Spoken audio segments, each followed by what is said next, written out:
আসসালামু আলাইকুম প্রিয় দর্শক, চ্যানেল আই সংবাদে স্বাগত। আপনাদের সঙ্গে আছি আমি সামির হোসেন। বিস্তারিত সংবাদের শুরুতে জানিয়ে দিচ্ছি ফ্রেশ আটা ময়দা সুজি সংবাদ শিরোনামগুলো। ইরানের সরকার বিরোধী বিক্ষোভে ২,০০০-এর বেশি মানুষের প্রাণহানি। তেহরানের কর্মকর্তাদের সঙ্গে বৈঠক বাতিল করে আন্দোলনকারীদের বিক্ষোভ চালিয়ে যেতে ট্রাম্পের আহ্বান। চুয়াডাঙ্গায় যৌথ বাহিনীর অভিযানে বিএনপি নেতা শামসুজ্জামান ডাবলুর মৃত্যুর কারণ উদ্ঘাটনে তদন্ত কমিটি। ক্যাম্প কমান্ডার সহ সব সেনা সদস্য প্রত্যাহার। ২৪-এর গণ অভ্যুত্থানে তরুণরা যা করেছে তা কোনো বিশ্ববিদ্যালয়ে শেখেনি বললেন প্রধান উপদেষ্টা। পুরো বিশ্বের শিক্ষা পদ্ধতি ভুল ধারায় এগোচ্ছে মন্তব্য। জাতীয় সংসদ কার্যকর করা গেলে বন্দোবস্তের দরকার নেই বলেছেন আমির খসরু। বাংলাদেশের সংবিধানই বন্দোবস্ত মন্তব্য।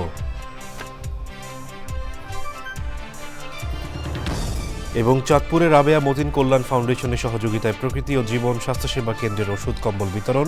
টেকসই উন্নয়ন নিশ্চিতের তাগিদ।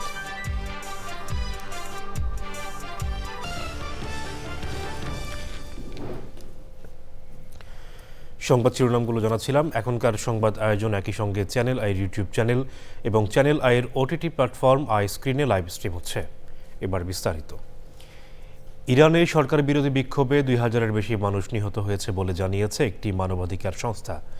বিক্ষোভকারীদের ওপর কঠোর দমন পীড়নের কারণে দেশটির কর্মকর্তাদের সঙ্গে সম্ভাব্য বৈঠক বাতিল করে আন্দোলনকারীদের বিক্ষোভ চালিয়ে যাওয়ার আহ্বান জানিয়েছেন মার্কিন প্রেসিডেন্ট ডোনাল্ড ট্রাম্প। ইরানে বিক্ষোভ ঘিরে দেশটির বিরুদ্ধে কী পদক্ষেপ নেওয়া হবে সে বিষয়ে সিদ্ধান্ত নিতে উপদেষ্টাদের সঙ্গে বৈঠকে বসার কথা রয়েছে। ইরানের পররাষ্ট্রমন্ত্রী বলেছেন, যুক্তরাষ্ট্র যদি সামরিক পরীক্ষা করতে চায় তেহরান যুদ্ধের জন্য প্রস্তুত। বিস্তারিত মীর আমিরুল আলমের রিপোর্টে। অর্থনৈতিক অসন্তোষ থেকে শুরু হওয়া বিক্ষোভে এখনও উত্তাল ইরানের রাজপথ। টানা ২ সপ্তাহের বেশি সময় ধরে চলমান এ বিক্ষোভ এখন সরকার বিরোধী আন্দোলনে রূপ নিয়েছে। এতে এ পর্যন্ত নিরাপত্তা বাহিনীর সদস্যসহ ২,০০০-এর বেশি মানুষ প্রাণ হারিয়েছেন বলে জানিয়েছে যুক্তরাষ্ট্রভিত্তিক একটি মানবাধিকার সংস্থা। ইরানের এক সরকারি কর্মকর্তাও বার্তা সংস্থা রয়টার্সকে এমন তথ্য জানিয়েছেন। সপ্তম দিনের মতো ইরান জুড়ে বন্ধ রয়েছে ইন্টারনেট সংযোগ। ইরানের বিক্ষোভকারীদের দেশপ্রেমিক অভিহিত করে তাদের বিক্ষোভ চালিয়ে যাওয়ার আহ্বান জানিয়েছে মার্কিন প্রেসিডেন্ট। সামাজিক যোগাযোগ মাধ্যম ট্রুথ সোশ্যালে এক পোস্টে বিক্ষোভকারীদের ইরানের বিভিন্ন প্রতিষ্ঠান দখল নেওয়ার আহ্বান জানিয়ে বলেছেন, শিগগিরই তাদের জন্য সাহায্য আসছে। বিক্ষোভকারীদের উপর হত্যাকাণ্ড না থামা পর্যন্ত ইরানি কর্মকর্তাদের সঙ্গে বৈঠকে বসবেন না বলে সাফ জানিয়েছেন তিনি। বিক্ষোভ শুরুর পর থেকেই তেহরানকে নানা হুমকি দিয়ে আসছেন ট্রাম্প। ইরান সরকার এই অস্থিরতা উস্কে দেওয়ার জন্য যুক্তরাষ্ট্র ইসরায়েলকে দায়ী করছে। ইরানের পররাষ্ট্রমন্ত্রী আব্বাস আরাগচি বলেছেন, ওয়াশিংটন যদি তেহরানের সামরিক পরীক্ষা নিতে চায় তবে ইরানও যুদ্ধের জন্য প্রস্তুত। তবে চলমান অস্থিরতার মধ্যেও যুক্তরাষ্ট্রের সঙ্গে যোগাযোগের পথ খোলা রয়েছে বলে মন্তব্য করেন তিনি। ইরানে বিক্ষোভ ঘিরে এরই মধ্যে সে দেশের সঙ্গে ব্যবসা করা রাষ্ট্রগুলোর উপর অতিরিক্ত ২৫% শুল্ক আরোপের ঘোষণা দিয়েছেন মার্কিন প্রেসিডেন্ট। ইরানে চলমান সহিংসতা নিয়ে গভীর উদ্বেগ প্রকাশ করেছেন জাতিসংঘের মানবাধিকার হাই কমিশনার ফলকার টুর্ক। উচ্চ মুদ্রাস্ফীতি এবং জীবনযাত্রার ক্রমবর্ধমান ব্যয়ের প্রতিবাদে গত ২৮ ডিসেম্বর রাস্তায় নামেন তেহরানের ব্যবসায়ীরা। অর্থনৈতিক অসন্তোষ থেকে বিক্ষোভ শুরু হলেও পরে তা সরকার বিরোধী আন্দোলনের রূপ নিয়ে সারা দেশে ছড়িয়ে পড়ে। মীর আমিরুল আলম, চ্যানেল আই। চুয়াডাঙ্গার যৌথ বাহিনীর অভিযানে জীবননগর পৌর বিএনপি সাধারণ সম্পাদক শামসুজ্জামান ডাবলুর মৃত্যুর ঘটনার কারণ উদ্ঘাটনে উচ্চ পর্যায়ের তদন্ত কমিটি গঠন করা হয়েছে। এই ঘটনায় অভিযানে অংশগ্রহণকারী সেনা সদস্যদের সেনানিবাসে প্রত্যাহার করা হয়েছে বলেও জানিয়েছে আইএসপিআর। হত্যাকাণ্ডের ঘটনায় শোক জানিয়ে বিবৃতি দিয়েছেন বিএনপি মহাসচিব মির্জা ফখরুল ইসলাম আলমগীর। এ ধরনের ঘটনাকে লোমহর্ষক ও মর্মান্তিক উল্লেখ করে সেনাপ্রধানের হস্তক্ষেপ চেয়েছেন তিনি। চুয়াডাঙ্গা থেকে রাজীব হাসান কোচির পাঠানো তথ্য ভিডিও চিত্রে রাজীব আহমেদের রিপোর্ট। আমি আমার স্বামীর হত্যার বিচার চাই। তাকে পরিকল্পিতভাবে হত্যা করা হয়েছে। আমার ৩টা মাসুম বাচ্চাকে পিটাহারা করা হয়েছে। সোমবার রাত ৯টার দিকে পৌর এলাকায় সেনাবাহিনী ও পুলিশের সমন্বয়ে যৌথ বাহিনী বিশেষ অভিযান পরিচালনা করে। সে সময় জীবননগর পৌর বিএনপির সাধারণ সম্পাদক শামসুজ্জামান ডাবলুকে উপজেলা স্বাস্থ্য কমপ্লেক্সের সামনে নিজের ঔষধ ফার্মেসি থেকে তুলে নিয়ে যাওয়া হয়। পরে জীবননগর উপজেলা বিএনপির অফিসের মধ্যে জিজ্ঞাসাবাদের জন্য নিয়ে মারধর করা হয় বলে অভিযোগ পাওয়া গেছে। মারধরে শামসুজ্জামান ডাবলু অসুস্থ হয়ে পড়লে তাকে জীবননগর উপজেলা স্বাস্থ্য কমপ্লেক্সে নিয়ে যায় সেনাবাহিনীর একটি টিম। তখন কর্তব্যরত চিকিৎসক ডাবলুকে মৃত ঘোষণা করেন। তারা তাকে ধরে নিয়ে যেতে পারতো, সে অপরাধী হোক, তারা তাকে ধরে নিয়ে যাবে। কেন মেরে ফেলা হলো তাকে? সাথে সাথে কেন মেরে ফেলা হলো? আমাদের ফ্যামিলিতে কোনো সংবাদ দেওয়া হলো না কেন? শামসুজ্জামান ডাবলুর আত্মীয় স্বজন ও দলীয় নেতাকর্মীরা বিষয়টি জানতে পেরে জীবননগর উপজেলা স্বাস্থ্য কমপ্লেক্সের গেটে সামনে গিয়ে জড়ো হন। ইতিমধ্যে এই হত্যাকাণ্ডের বিরুদ্ধে আমরা মামলা দায়ের করেছি। এই মামলা দায়েরের পরে যদি আমরা বিচার চাই, তাহলে আমাদের যে কাজটা, যে রিপোর্টটা সবার আগে লাগবে, ডাক্তারের রিপোর্ট এবং পোস্টমর্টেম। এ অমানবিক ও পৈশাচিক ঘটনায় গভীর শোক ও দুঃখ প্রকাশ করে বিবৃতি দিয়েছেন বিএনপির মহাসচিব মির্জা ফখরুল ইসলাম আলমগীর। বিবৃতিতে তিনি বলেন, যৌথবাহিনী অস্ত্র উদ্ধারের নামে শামসুজ্জামান ডাবলুকে তুলে নিয়ে হত্যা করা দেশের মানুষ কখনোই সমর্থন করে না। এ ধরনের ঘটনাকে লোমহর্ষক ও মর্মান্তিক উল্লেখ করে সেনাপ্রধানের হস্তক্ষেপ চেয়েছেন মির্জা ফখরুল। আইএসপিআর জানিয়েছে, ঘটনাটি অনাকাঙ্ক্ষিত, দুঃখজনক এবং কোনোভাবেই গ্রহণযোগ্য নয়। ওই ক্যাম্পের কমান্ডার ও অভিযানে অংশগ্রহণকারী সব সেনা সদস্যকে সেনানিবাসে প্রত্যাহার করা হয়েছে। হত্যাকাণ্ডের সঠিক কারণ উদ্ঘাটনে উচ্চপদস্থ তদন্ত কমিটি গঠন করা হয়েছে বলেও জানিয়েছে ISPR. Rajib Ahmed, Channel I. প্রধান উপদেষ্টা অধ্যাপক ডক্টর মোহাম্মদ ইউনূস বলেছেন, ফেব্রুয়ারির জাতীয় নির্বাচন ও গণভোটের মাধ্যমেই বাংলাদেশের ভবিষ্যৎ নির্ধারিত হবে। 24শে ছাত্র জনতা গণ অভ্যুত্থানের সময় তরুণরা যা করে দেখিয়েছে তা কোনো বিশ্ববিদ্যালয়ে শেখেনি বলে মন্তব্য করেন তিনি। অধ্যাপক ইউনূস বলেন, তরুণরা নিজেরাই রাজনৈতিক দল গঠন করেছে, অনেকে জয়ী হবে বলেও আশা প্রধান উপদেষ্টার। মোস্তফা মল্লিকের রিপোর্ট। ঢাকায় 3 দিনের এই সম্মেলনের শিরোনাম উচ্চশিক্ষার অবস্থা এবং ভবিষ্যতের পথের উপর দক্ষিণ এশীয় আঞ্চলিক সম্মেলন 2026। বিশ্ববিদ্যালয় মঞ্জুরি কমিশন ইউজিসি আয়োজিত সম্মেলন উদ্বোধন করেন প্রধান উপদেষ্টা অধ্যাপক ডক্টর মোহাম্মদ ইউনূস। অনুষ্ঠানে অংশ নিচ্ছেন যুক্তরাজ্য, মালদ্বীপ, মালয়েশিয়া, নেপাল, পাকিস্তান, শ্রীলঙ্কা ও বিশ্বব্যাংকের 30 জন আন্তর্জাতিক প্রতিনিধি। সার্ক দেশগুলোর ইউজিসি, উচ্চশিক্ষা কমিশনের প্রতিনিধি, বিশ্ববিদ্যালয়ের উপাচার্য, শিক্ষাবিদ এবং গবেষকরাও সম্মেলনে অংশ নেন। প্রধান উপদেষ্টা বলেন, দায়িত্ববোধের অংশ হিসেবে বাংলাদেশ এই সম্মেলনের আয়োজন করে। অথচ 8 দেশের সংগঠন সার্ক করাই হয়েছিল সবাই এক থাকার জন্য। পরিকল্পনা এবং দায়িত্ববোধ থেকে এমন সম্মেলনের আয়োজন, এ ধরনের কর্মযজ্ঞের জন্যই আসলে সার্ক তৈরি করা হয়েছিল। সার্ককে আমরা ভুলে গেছি, এটা আমাদের জন্য লজ্জার। অথচ সার্ক করাই হয়েছিল আমরা একে অপরের কাছ থেকে শিখব। প্রধান উপদেষ্টা বলেন, একটি চাকরি পাওয়ার জন্য বিশ্ব শিক্ষা ব্যবস্থা ভুল ধারণা নিয়ে এগিয়ে যাচ্ছে। আমার নিজস্ব মত হচ্ছে, আমাদের শিক্ষা পদ্ধতি ভুল। আমাদের শিক্ষা ব্যবস্থা চাকরি পাওয়ার জন্য। আমরা মনে করি লেখাপড়া শেষে একটি চাকরি হবে। যদি চাকরি পাওয়া না যায় তাহলে শিক্ষার্থী ব্যর্থ। এ দায় শুধুই শিক্ষার্থীর। কেন একটা চাকরি পাওয়ার জন্য শিক্ষা পদ্ধতি? বাংলাদেশের নির্বাচন, তরুণ প্রজন্ম ও গণতন্ত্র নিয়ে কথা বলেন অধ্যাপক ইউনূস। এখন নির্বাচনের সময়। নির্বাচন সামনেই ফেব্রুয়ারিতে।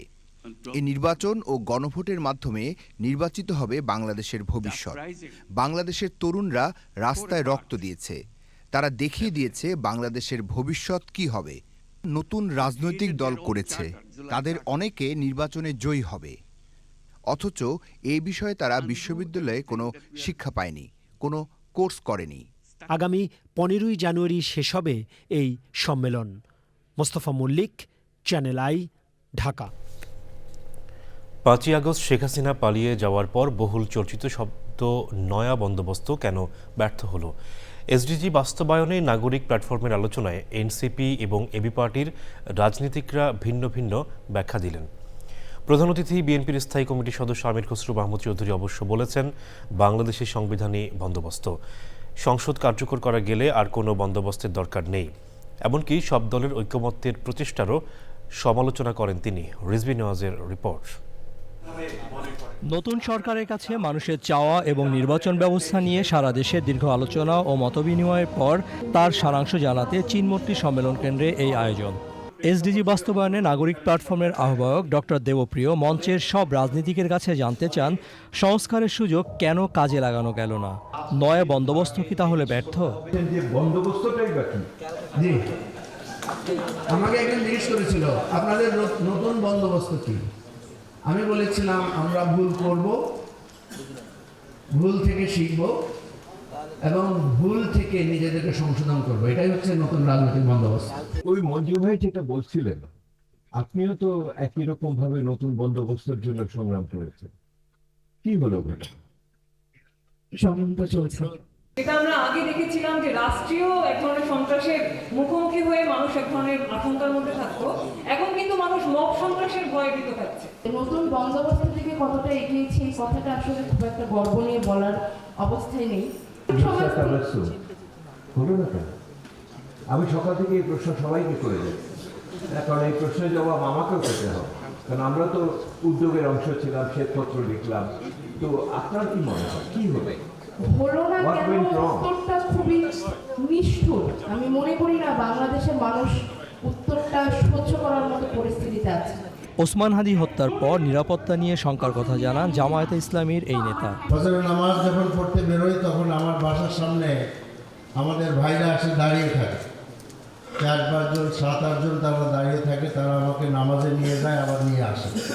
সংবিধানকে সবচেয়ে বড় বন্দোবস্ত বলে মত দেন বিএনপির স্থায়ী কমিটির সদস্য। এই যে বন্দোবস্ত কত, বাংলাদেশের কনস্টিটিউশনে সব দেওয়া আছে, বন্দোবস্ত কিন্তু হোয়াট ইজ বন্দোবস্ত? Constitution is the বন্দোবস্ত. Better understand this. Your constitution is a বন্দোবস্ত. ক্ষমতায় গেলে বিএনপির নির্বাচনী প্রতিশ্রুতি বাস্তবায়িত হলো কিনা তা নজরদারিতে রাখার পরামর্শ দেন এই বিএনপি নেতা। জবাবদিহিতা বলা আছে। Rizvi Nawaz, channel I, Dhaka. এবারে জাতীয় সংসদ নির্বাচন 2026।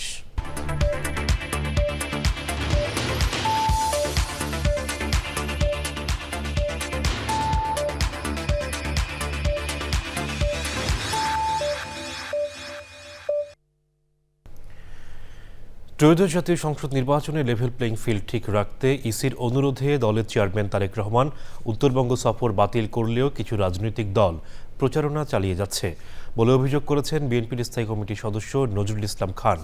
মঙ্গলবার নির্বাচন কমিশনের সঙ্গে বিএনপির নির্বাচন পরিচালনা কমিটির প্রতিনিধি দলের বৈঠক শেষে গণমাধ্যমের সাথে কথা বলেন নজরুল ইসলাম খান। তিনি বলেন, প্রবাসীদের কাছে পাঠানো পোস্টাল ব্যালটে উদ্দেশ্যমূলকভাবে একটি রাজনৈতিক দলের নাম ও প্রতীক আগে দেওয়া হয়েছে।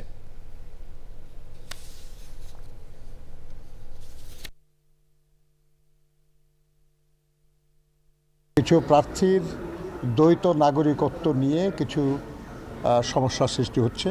বিষয়টাকে জটিল করার কোনো অবকাশ নাই, কোনো সুযোগ নাই কারো। সংবিধানে যা বলা থাকে তার চেয়ে বেশি কিছু বলার অধিকার কোনো আইন বা কোনো কিছুর নাই। যে একটি বিশেষ রাজনৈতিক দল তারা আমাদের ভোটারদের কাছে বিভিন্ন এলাকায় সারা দেশেই প্রায় তারা তাদের ভোটার আইডি কার্ড, তাদের এনআইডি কার্ড, তাদের মোবাইল নাম্বার এগুলো সংগ্রহ করছে। ভুয়া ভোটার তৈরি করে তাদেরকে দিয়ে ভোট দেওয়ার চেষ্টা করার একটা ব্যাপার আছে এবং তাদের বিকাশ নম্বর নেওয়ার অর্থ হলো যে কিছু অর্থকরী লেনদেনেরও সম্ভাবনা আমরা দেখছি। এবারে অন্যান্য সংবাদ। 24তম ঢাকা আন্তর্জাতিক চলচ্চিত্র উৎসবের পঞ্চম দিন আজ। এদিন উৎসবের ভেন্যুগুলোতে প্রদর্শিত হয়েছে নানা দেশের সিনেমা। 9 দিনের এই উৎসবের media partner Channel I. Sultana হিমুর রিপোর্ট। আলোকিত সমাজ গড়ার লক্ষ্য নিয়ে চলছে 24তম ঢাকা আন্তর্জাতিক চলচ্চিত্র উৎসব। উৎসবের চতুর্থ দিনে জাতীয় চিত্রশালা মিলনায়তনে 5টি দেশের 9টি সিনেমা প্রদর্শিত হয়। এদিন এশিয়ান প্রতিযোগিতায় ছিল তাজিকিস্তান ইরানের যৌথ ছবি ফিশ অন দ্য হুক। যেটা হচ্ছে যেটা আমাদেরকে দেখানো হচ্ছে সেটা যথেষ্ট পরিমাণে কোয়ালিটিফুল। ফেস্টিভ্যালে আসা হয় মাঝে মধ্যে, এখানে for the very first time আমি এসেছি এবং আমার কাছে বেশ ভালো লেগেছে। তো যারা আসলে ফরেন ফিল্মের সিলেক্টেড কিছু অডিয়েন্স আছেন তারা নিজ আগ্রহ প্রকাশ করতেছেন এখানে এসে মুভি দেখতেছেন। 9 দিনব্যাপী চলচ্চিত্র উৎসবের media partner Channel I. Sultana Himu, channel I, Dhaka. প্রবাসী অধ্যুষিত চাঁদপুরের কৃষিপ্রধান সাবদী গ্রাম জলবায়ু পরিবর্তনের অভিঘাত ও নানা মৌসুমে দুর্যোগ পেরিয়ে জেঁকে বসা শীত ও রোগ শোকে কাবু দারিদ্র্য সীমার নিচে বাস করা স্থানীয় নিম্ন আয়ের মানুষ। সুবিধা বঞ্চিত মানুষকে স্বস্তি দিতে রাবেয়া মতিন কল্যাণ ফাউন্ডেশনের সহযোগিতায় বিনামূল্যে স্বাস্থ্যসেবা ও কম্বল বিতরণ করেছে প্রকৃতি ও জীবন স্বাস্থ্যসেবা কেন্দ্র। এমন উদ্যোগে কৃতজ্ঞতার পাশাপাশি এই জনপদের টেকসই উন্নয়ন নিশ্চিতের তাগিদ সুধীজনদের। আব্দুল করিমের ভিডিও চিত্রে মোশাহিদ রনির রিপোর্ট।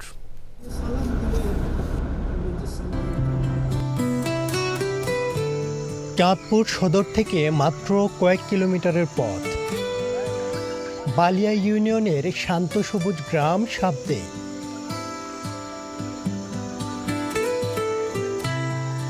গ্রামটি কৃষি প্রধান এবং প্রবাসী অধ্যুষিত এলাকা হিসেবে পরিচিত।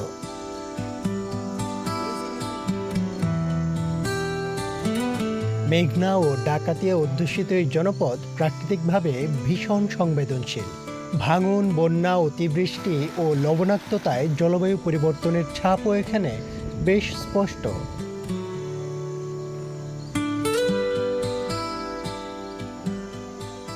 সাম্প্রতিক বছরগুলোতে এলাকায় সচ্ছল পরিবারের সংখ্যা বাড়লেও অন্তত 22% মানুষ এখনও দারিদ্র্যসীমার নিচে বাস করে।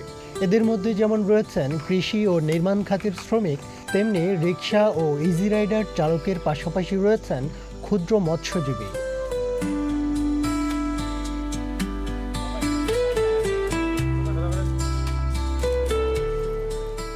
জেঁকে বসা শীত ও নানান রোগে জর্জরিত জনগণকে স্বস্তি দিতে রাবেয়া মতিন কল্যাণ ফাউন্ডেশনের সহযোগিতায় বিনামূল্য স্বাস্থ্যসেবা, ওষুধ প্রদান ও কম্বল বিতরণ করেছে প্রকৃতি ও জীবন স্বাস্থ্যসেবা কেন্দ্র।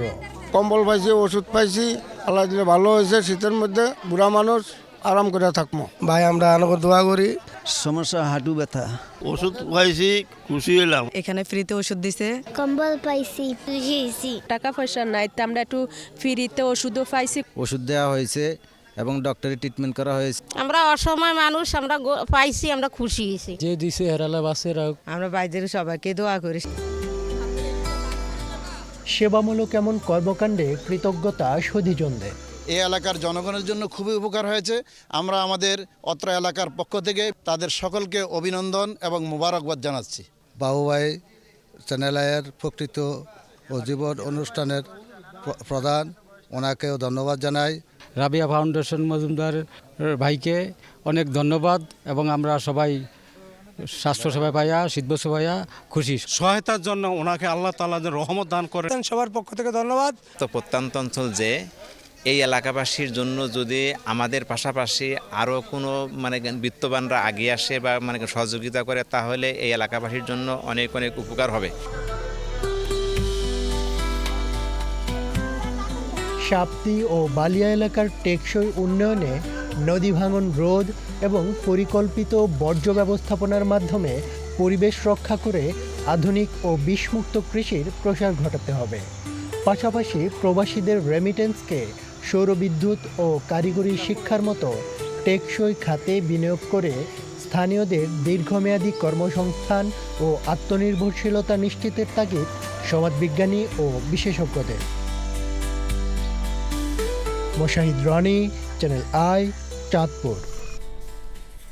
সংবাদের এই পর্যায়ে নিচ্ছি বিরতি, আর বিরতির পর জানিয়ে ফিরছি। একদিনের ঝটিকা সফরে আজ ঢাকায় আসছে ফিফা বিশ্বকাপ ট্রফি। ভক্তদের সাথে হাজির হতে পারেন বাংলাদেশ জাতীয় দলের ফুটবলাররা।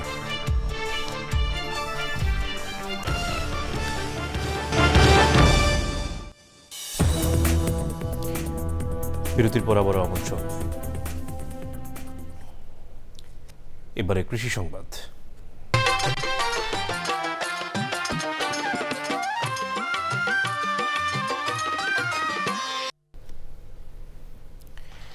সিরাজগঞ্জ জেলায় এবছরও রেকর্ড পরিমাণ সরিষার আবাদ হয়েছে।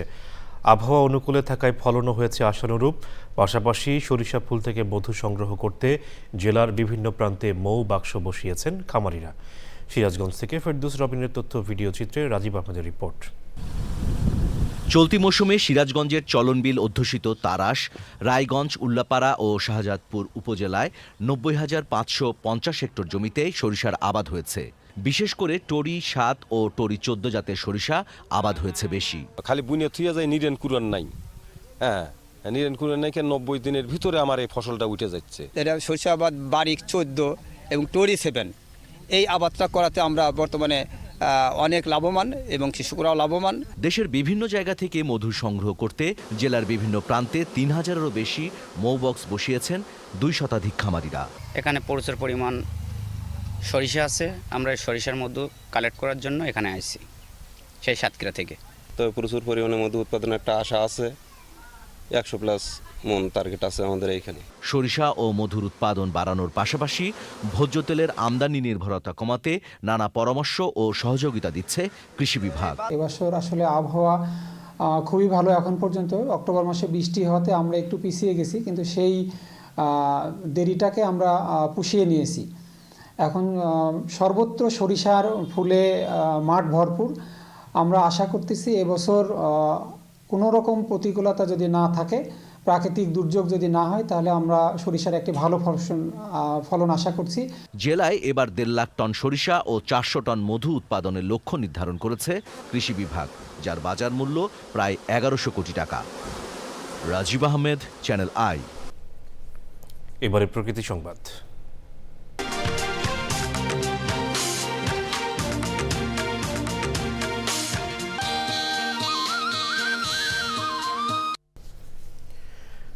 নরসিংদীতে অনুষ্ঠিত হয়েছে গ্রাম বাংলার ঐতিহ্যবাহী শীতকালীন পিঠা উৎসব।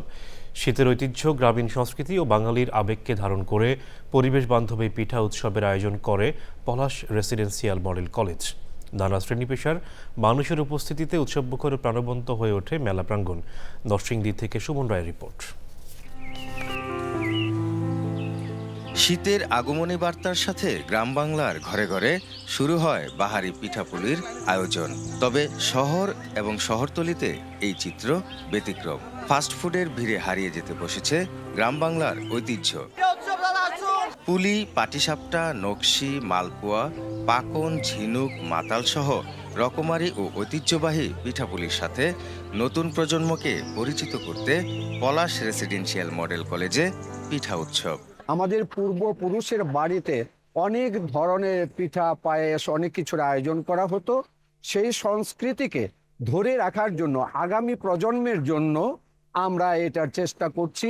20 ধরনের উপরে এখানে পিঠা রয়েছে, তারপরে নিজে হাতে তৈরি কেক। আমাদের যে একটা ঐতিহ্য আছে, আজকের এই পিঠা উৎসবের মাধ্যমে সেই ঐতিহ্যই ফুটে উঠলো। এই আয়োজনে অনুপ্রেরণা হচ্ছে যায় আমাদের পুরাতন ঐতিহ্যকে ধরে রাখা। প্লাস্টিক বর্জন করে বাঁশ, কাঠ, মাটির হাঁড়ি পাতিল সহ প্রাকৃতিক উপকরণে তৈরি স্টল নজর কাড়ে সবার। প্লাস্টিক মুক্ত রাখছি যেন আমাদের স্টলে কোনো রকমের প্লাস্টিকের কোনো জিনিস না থাকে, কারণ প্লাস্টিক আমাদের পরিবেশ দূষণ করে। এর মধ্যে ইউনিক কিছু পিঠা পাবেন যেটা আমাদের বাংলাদেশের ঐতিহ্যকে তুলে ধরে। এটার মাধ্যমে আমাদের হারানো যেই ঐতিহ্য ছিল ওইটা আজকে ফুটে উঠেছে। লঙ্কাপতি আছে, পরে মাংস পুলি আছে, মাংস চমচা আছে। এমন আয়োজন দেশীয় সংস্কৃতি চর্চায় আগ্রহ বাড়াবে প্রত্যাশা আয়োজকদের। বিভিন্ন ধরনের কো-কারিকুলার অ্যাক্টিভিটিস আয়োজন করে থাকে। তারই ধারাবাহিকতা আমাদের আজকের এই শীতকালীন পিঠা উৎসবটি Palash residential model school and college সারা বাংলাদেশের শিক্ষা ব্যবস্থায় একটি গুণগত অনুকরণীয় পরিবর্তনের জন্য কাজ করবে। ঐতিহ্যবাহী এই পিঠা উৎসবে 10টি স্টলে ছিল শতাধিক রকমের পিঠার পসরা। নরসিংদী থেকে সুমন রায়, চ্যানেল আই। এবারে খেলার খবর।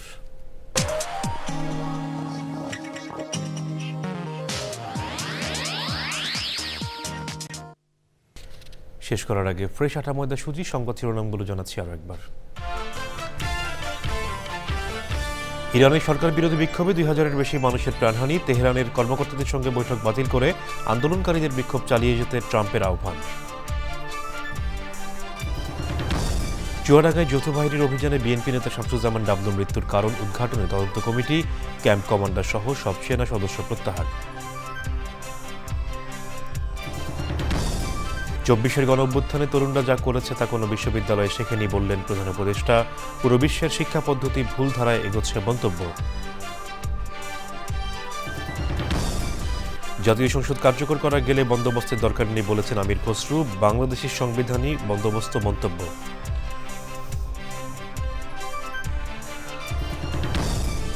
এবং চাঁদপুরে রাবেয়া মতিন কল্যাণ ফাউন্ডেশনের সহযোগিতায় প্রকৃতি ও জীবন স্বাস্থ্যসেবা কেন্দ্রের ওষুধ কম্বল বিতরণ, টেকসই উন্নয়ন নিশ্চিতের তাগিদ।